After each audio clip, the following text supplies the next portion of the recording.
Hello po sa mga cat lover. Ayan, nakakatuwa naman talaga ang aking alaga. Kung mapapansin nyo nga, nakakatuwa talaga tong Siamese kitten ko. Mula nung baby, nakakatuwa talaga siya.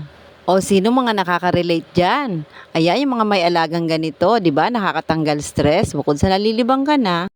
Pansin ko nga, napakadali nilang turuan. Basta tuturuan mo sila ng tama. Ayan, napakamasunurin nila. Mula sa kanilang pagpupo, pag-ihi. Ayan, kailangan turuan mo na sila kaagad para hindi ka mahirapan sa kanila. Pero alam nyo, mula nung dumating siya dito sa aming bahay, ayan, nakakatuwa siya. Hindi ako sa kanya nahihirapan.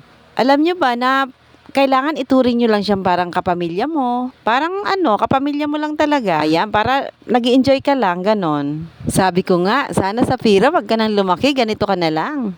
Kaya lang napapansin ko parang ang bilis niya lumaki. Ayan na siya, oh. Ayan, habang nagpapahinga nga pala ako dyan, minamassage niya ako. Ayan, tingnan nyo ang kanyang mga kamay at paa.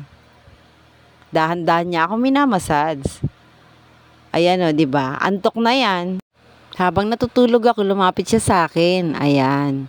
Minamassage niya ako talaga.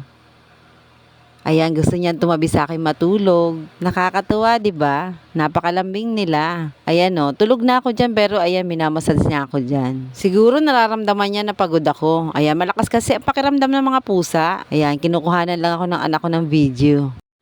Kung mapapansin nyo, tingnan nyo ang mata ni Safira. Antok na yan o. Oh, antok na talaga yan.